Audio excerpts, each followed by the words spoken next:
What up? It is Alex, and today we are entering the Twilight Zone because I am breaking down myself.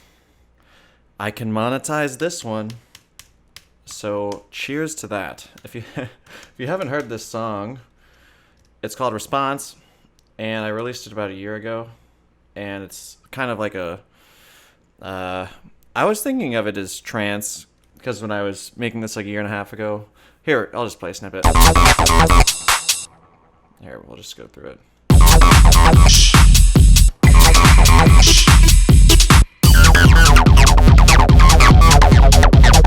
This sort of thing.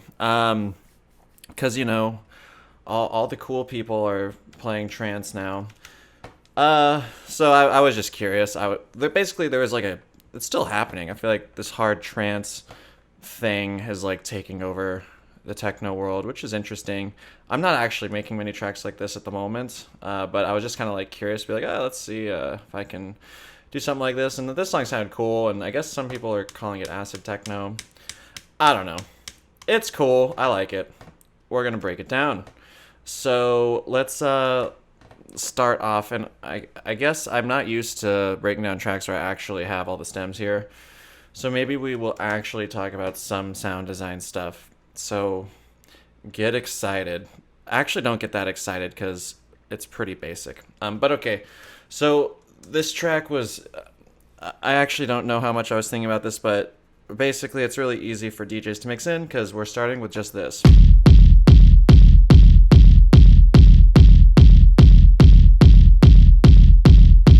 It's just a huge kick. And I monoed it. Let's see if it's stereo, is it? Yeah, I think it sounds kind of weird, so I just monoed it. Because I like that. And if you just watched the video I just put out, I'm kind of obsessed with mono. A lot of my mixes are pretty mono. But all I really did here is I just chose a kick that I liked, monoed it, and looks like I bumped it up here a little bit because I thought that sounded nice. But that's it. There's this auto filter, but all it's doing is once in a while I just like cut out the low end before a drop or something, for example. Pretty simple. So yeah, you don't have to spend all day designing a kick, for the record, in case hopefully you're not brainwashed and thinking you have to do that. But okay, so we're just gonna get 8 bars of the kick, and then we're gonna have the introduction of an offbeat, you know, picking up some momentum here.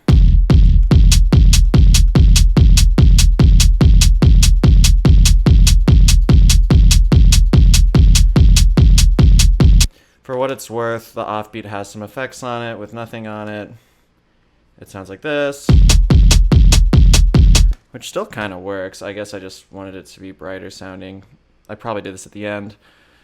This Roth Air plugin is dope. It's free. It's actually not even like doing anything, but it's dope. This is what it does.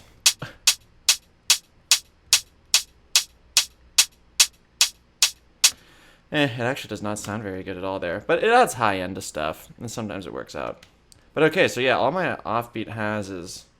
I guess I just boosted it in the high end a little bit, then I just cut out some low end, and that's about it. Okay, so now we're going to have 8 bars of that. Again, pretty simple here. Again, if you're a DJ, this pretty easy to mix in. Okay, so now I wanted to keep it interesting. Remember, every so often we want to keep things interesting. So now after 8 bars of kick and offbeat, I just have this little cabasa thing. So yeah, so I just have this little offbeat and then a clap hitting on the 2. This looks like an 808 clap. Also just a tiny bump up there. Nothing on this cabasa. Yeah, like I said, I'm pretty simple. This is why I keep my production pretty simple. I honestly don't even use this EQ anymore. I mean, I still have it, but I usually just use an Ableton one. But okay, so now... Oh, sorry. So now we're going to have 8 bars where we have this little cabasa thing and then a clap. And then we're just going to keep adding drums in.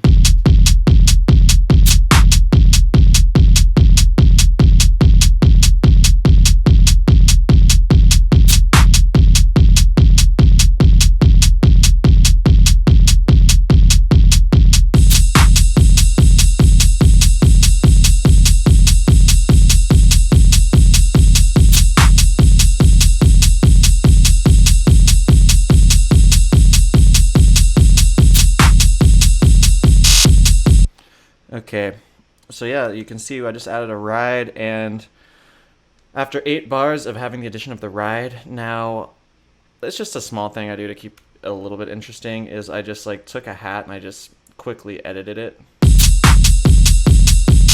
I think all I did was like, I do this all the time. I just take a little chunk, boom, boom, boom, boom, boom, boom. See what I mean? It's cool. I like doing that. I do that constantly. And, okay, the ride, I think, oh god, I actually did put some plugins on here. Jesus Christ. Okay, so basically, I don't know why. I try not to keep, okay, looks like I faded out the end. So again, this auto filter is not really doing much. It's just like cutting out the low end. We're sidechained to the kick. This is a nice little cheat code. I don't even, it's funny, yeah, I really barely use third-party VSTs anymore. But all my stuff is entirely on the grid. I know everyone says you have to move it off if you want it to sound good. I don't think that's true. You know, it just depends what you want to do. But sometimes I think by adding a phaser, it is like an easy way to give it some movement.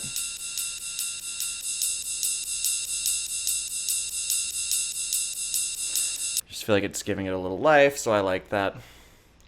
I will do that sometimes because, I mean, most of the times when I produce, I am like 100% on the grid. That's partially just because I produce really fast, I think, and usually it sounds fine to me. But sometimes, especially I notice with like rides, I will add a little phaser to them because I just like that. So yeah, basically it looks like I have a phaser on the ride and it's being sidechained. That's it, really. And I guess sometimes we're filtering frequencies in and out. Nothing too crazy. Yep, okay. So, all right. So now, like I said, we're entering the next 8-bar section with the rides. So by adding this little zzz thing, I think that helps keep it a little interesting as you go, oh, is something happening?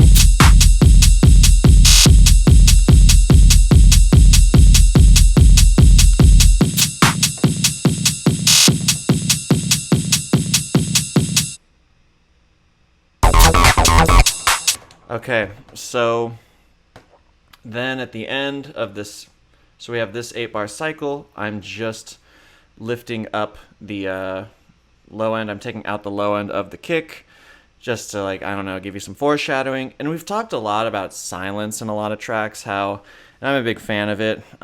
Basically, like, I think in the, I think we talked about this in the Window Licker breakdown at some point. We definitely talked about it in the Billie Eilish breakdown of Bad Guy, where there's a lot of times where you just like get the hook with nothing else happening, like just a vocal hook. And I like this. I think it's cool when you have like you have all these big drums over here. It's nice to get this. Or over here.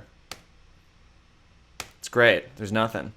And so then when we go back into it, it's just exciting. There's like some dynamics involved. So basically we have like our drum intro. Should be really freaking simple if you're a DJ to get this going. And we kept it interesting so far just by adding drums. And now I'm gonna like introduce the like main idea, I guess, which is this like acid line. And and we also have a clap coming in on the 2 and the 4 now. So that's what's happening here.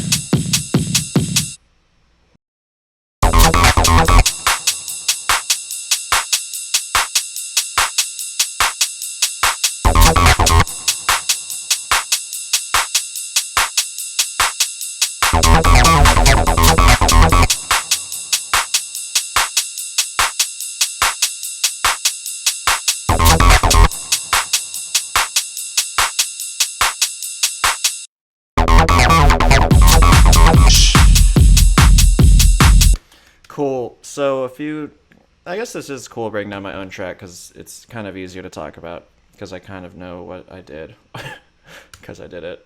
So yeah, so basically we dropped out the kick here. And I think especially if you're, I keep bringing up the whole DJing thing because I just feel like this is so easy to DJ in because like you're probably mixing out of your other track at this point and then you can like totally cut the other track right here and now you have the main idea of this new track. And this is why you don't want to talk to me about sound design. Okay, so basically I have massive. I use the preset 3 silver lines. There you go. That's exactly the preset.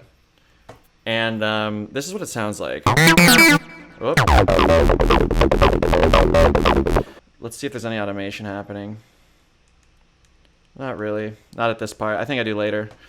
But yeah, I just thought that preset sounded cool. And so it's one of those presets where you hold it down, it does a sequence. So I realized if I just like held it down for certain periods of time, I could create different phrases out of it. So I have this. So this is unique from this, which is unique from this. Okay. So it's basically it's like an 8-bar loop. I personally like the silence that you get after each time it's played. So I feel like it like gives you a taste of, oh, something exciting's happening, but then it goes away and then you're just focusing on the drums again. To me, this feels I feel like I'm anticipating. I feel like, oh, something's coming. Something more is coming. And something more is coming. So, yeah, I'm keeping it real. And then, super common trick here is if you have a synth line that you like, you can just, if you want it to like also be happening, like if you want to give it more power, you can just duplicate it and pitch it down an octave. So this is playing the same thing. You might need headphones or speakers with sub. If you're on your laptop, you might not hear this part. Hear that?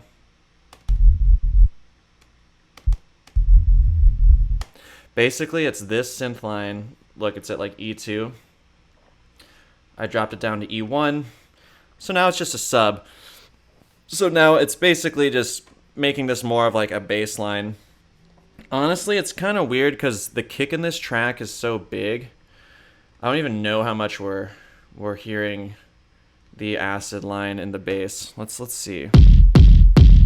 I love that kick though, right? When I found that kick, I was like, okay, I'm gonna make a song around this kick because that kick is just so mean. It's very crazy. So we can definitely hear the top part. Oh, and there's my complex mastering right there. I mastered this myself, which means threw a limiter on it, pushed it down. Okay, so here we go. Okay, cool. You can kind of hear it. But the kick is doing most of the work. It bangs, that's all I know. So, okay, so basically, yeah, so now, like I said, at this part of the song, we introduce the main idea. We have silence once again. That's a common, I do this silent thing a lot in this track. Silence here, silence there, so now we're just getting that. And I think that just makes it more powerful. Honestly, I probably could have even taken this out. If I did it again, maybe I would have taken this bass out. Just because we're about to get a huge bass coming back in. And a lot of times it's cool right before you're about to like bring sub right back into the game to drop out sub right before it. So we probably could have done it just like that. It doesn't make a huge difference.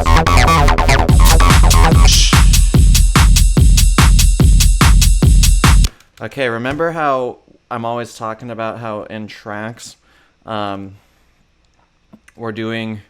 basically like getting a loop and then making different different combinations of the loop. So okay, at this point in time at the very beginning, we just have this pink at top. Now we have this pink and this pink. Now we have this pink, and 2 more pinks. Now we have those 4 pinks with orange. Now we have them again, but with a little stutter, and then with removing low end here. And now we have a whole new section with no top pink, but with orange. So it's just different combinations, remember? And now we have all of this junk with top pink. We've never had this combination before. And not only that, I also put in this little like vocal thing that I think has some reverb on it. Okay. So yeah, it's just coming in.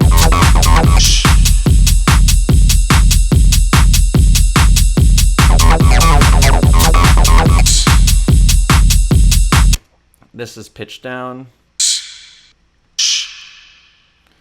But that's all that's happening there. I like to do this sometimes, and especially because since there's so much space after this, there's like a nice, it's almost like a call and response.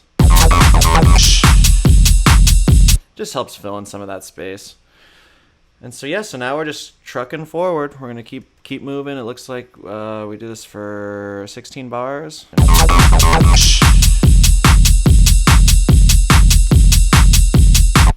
Oh, I don't even have this on, but it looks like this.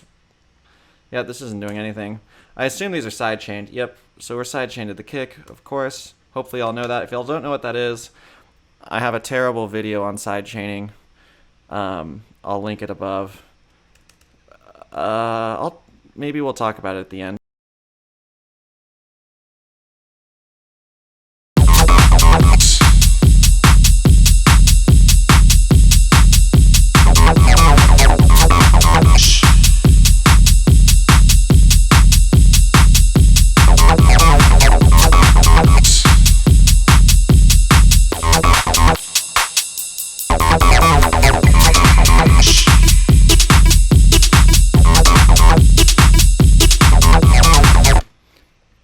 Okay, so again, I do the silence thing. Yeah, the hat's still there, but it's pretty quiet because that hat's not taking up that much space.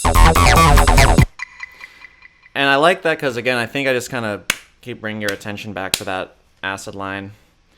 And to be honest, when I made this track, I'm not sure how like totally conscious of that fact I was.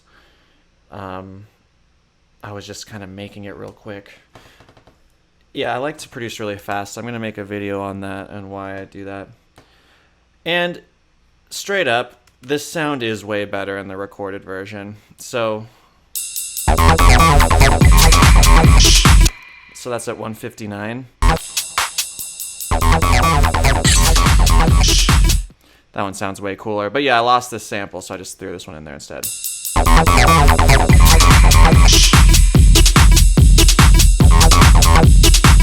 Okay, so it looks like a couple things changed here to help keep the track interesting.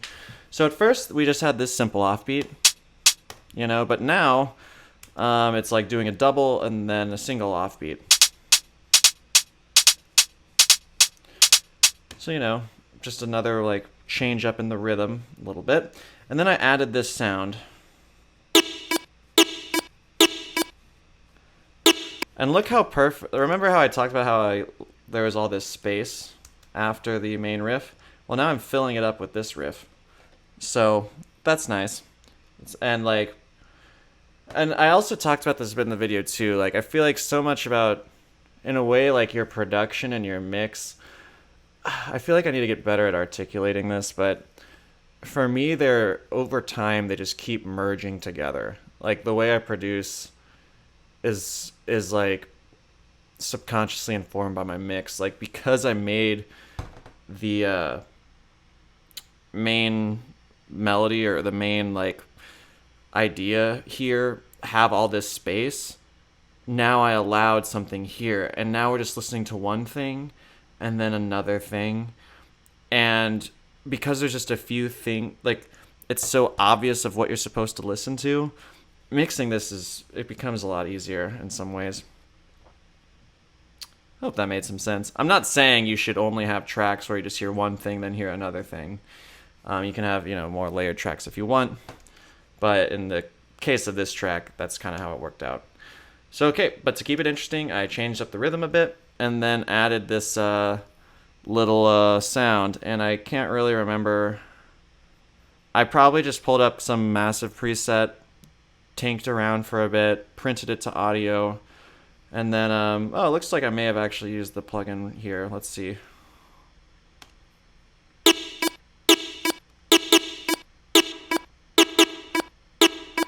Yeah, see, this plugin it adds air, and it's so easy. You just usually just grab this knob and shove it up, and then this one and shove it up sometimes. That's about it.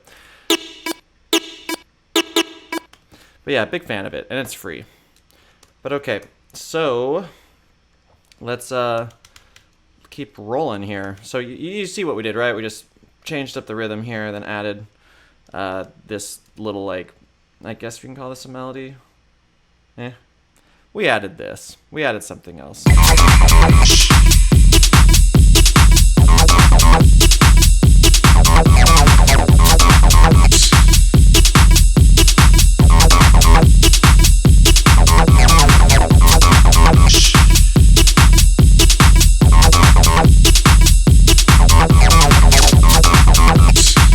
Drum fills.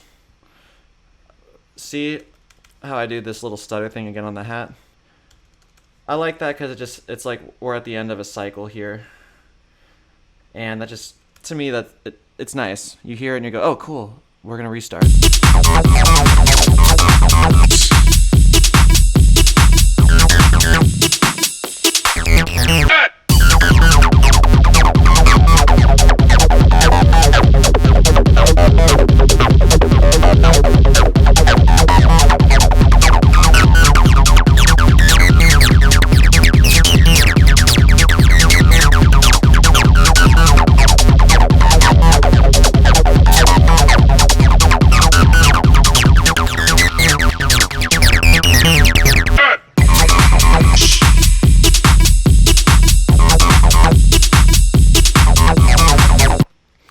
Cool.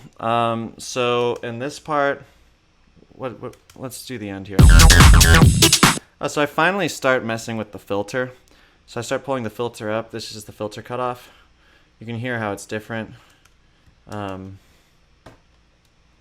Like here, I think we can, right?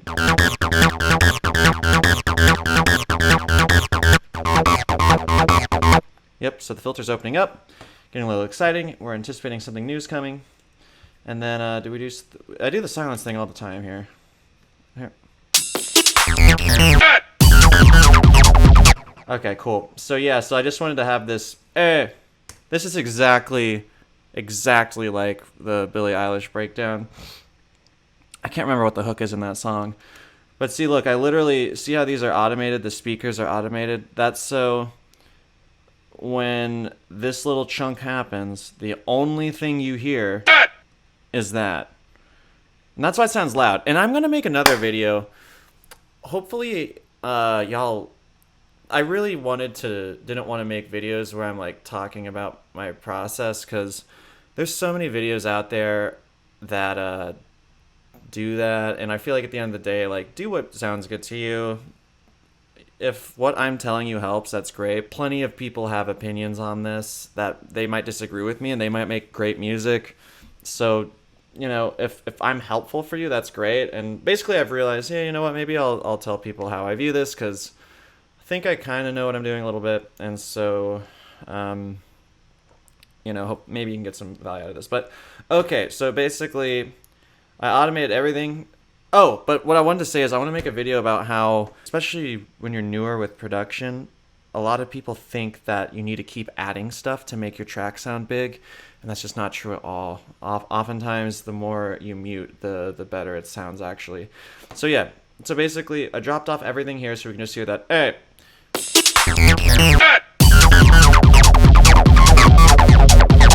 And now, to keep it interesting, we just changed up the bass line / like the main, I guess we're just going to call this the main, we'll call it the acid line. There you go. Changed up the acid line. So now it's playing consistently through, and the cutoff is changing as the thing goes. And so it does that for 8 bars, and then once again, oh yeah, we switched the rhythm back down to a simple offbeat, and then after 8 bars, we're going to go into a, this one again. Just change it up, you know. Whoops.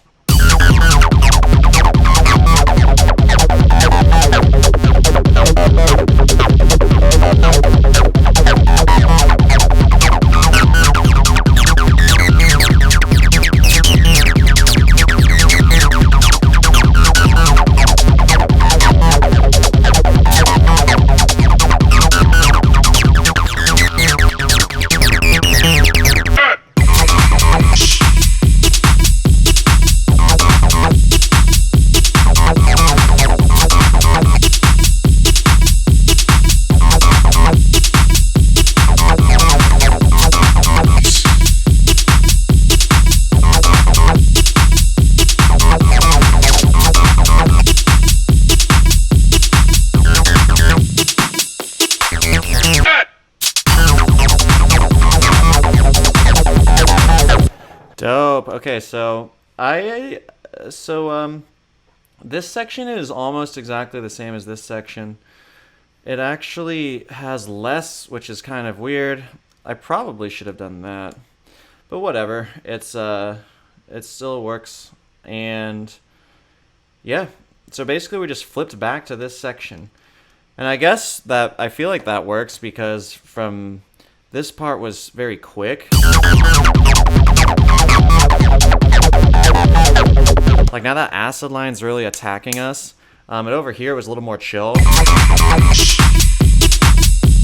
Like I feel like over here we're kind of just like grooving with that kick a little bit more. So whatever, we flip back to that groove. Seems to work for me. And then, okay, let's see what happens next.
Okay, we're just gonna fade out here.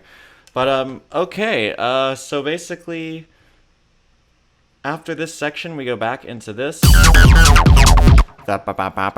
call that we'll call this like like you can kind of think of this as a B section if you want. I'd say we got intro, drum intro, then we got A section, modulating, then we got a B section, like B1. Then we're into another A section, but it's still the same as this one, but still, my opinion, is still cool. Then we get into B section 2, and yeah, B section 2 is obviously it's different than this one because now we've got the clap going, now I've got the ride going, so it's just a more like exciting version.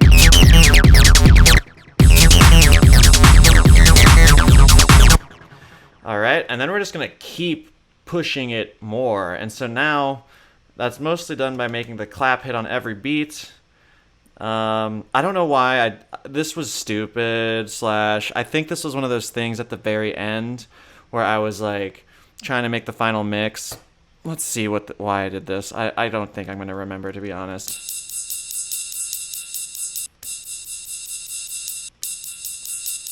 I guess for some reason I thought this mix. Oh, wait, no. For some reason, I thought this sounded better mix-wise. But okay, so then we have this little chant thing again. And now, yeah, we're just going to pummel the B section again, but now we have claps on every hit. And then after a while, we're going to bring in a cabasa, a different cabasa, like just looks like it's adding to the offbeat. So it's making the offbeat even stronger. This one is different than the one in the recorded track. In fact, yeah, but it's the same idea. I think it actually, in the recorded track, I think it's something like, it might even be something like that. But again, this Cabasa 2 sample disappeared, so I had to like replace it with something to make this video. But okay, so that's what's going to happen.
the track.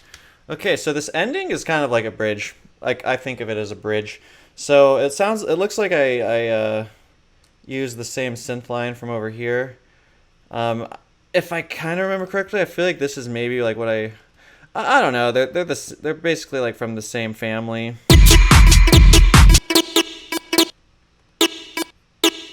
Yep, maybe I just like maybe I came up with this first and then took chunks of it and put it over here, or maybe I had this first and then put chunks of it over here and arranged it. Whatever. Basically, it's like a whole new sequence. And so I kind of use this as like, okay, this is going to be like a bridge, and we're just going to end the song on this bridge. So this is like a C section, because now we have like a new piece of like melodic, harmonic, whatever, happening at the end. And yeah, so let's see. I mean, just have that with the kick and offbeat, and then I bring the ride back in. And if you notice, we're going to start to take the ride out via this thing is automating this.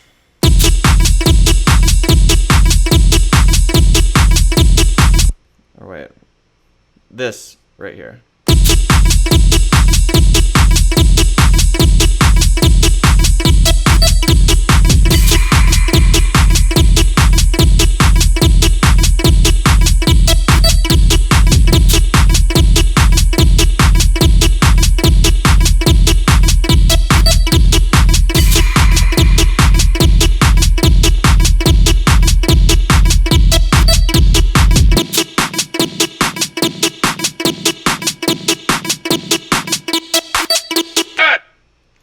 Cool.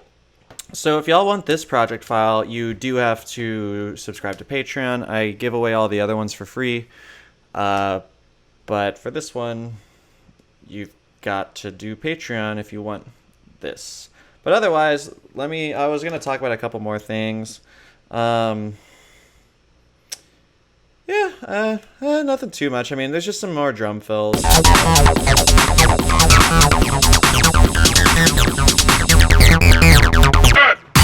But we've talked about drum fills before. I think y'all know. I like to do them a lot. Quite a lot, actually. This is actually pretty tame for me on this song. Some of my newer stuff will have some pretty wild drum fills. But yeah, so pretty simple. And then I guess the whole mastering process was, for me, it sounded pretty banging, I think, without the limiter. Let's hear it.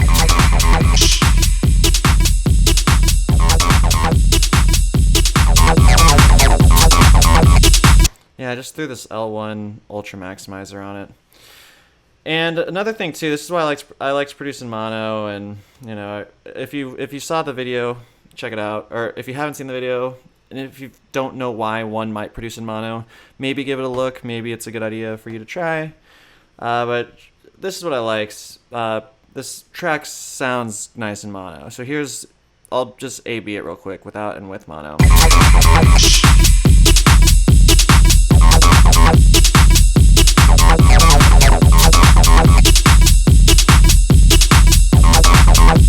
Yeah, for me that's important. But okay, y'all. Boom. There's a breakdown of one of my tracks. So, yeah, hope you enjoyed it. Let me know what you think. Check out the track. You can buy it if you want to. It's on Bandcamp and stuff. And yeah, feel free to check out my other music as well. That'd be appreciated. And if you want this project file, you can follow me on Patreon. I'm going to go ahead and say if you do the $5 tier, then I can send it to you. If you wanted the other project files, you don't have to pay for those. So you can still email me if you want the other ones. But yeah, there you go. Oh, and I guess if you're a Patreon subscriber, you can already message me and I'll hook you up. If you're on the $5 or above tier. Sorry, $3 tier. Who knows, maybe I'll give it to the $3 tier in a little bit. But okay. Alright, y'all. Thanks for watching. Have a good day. Bye-bye.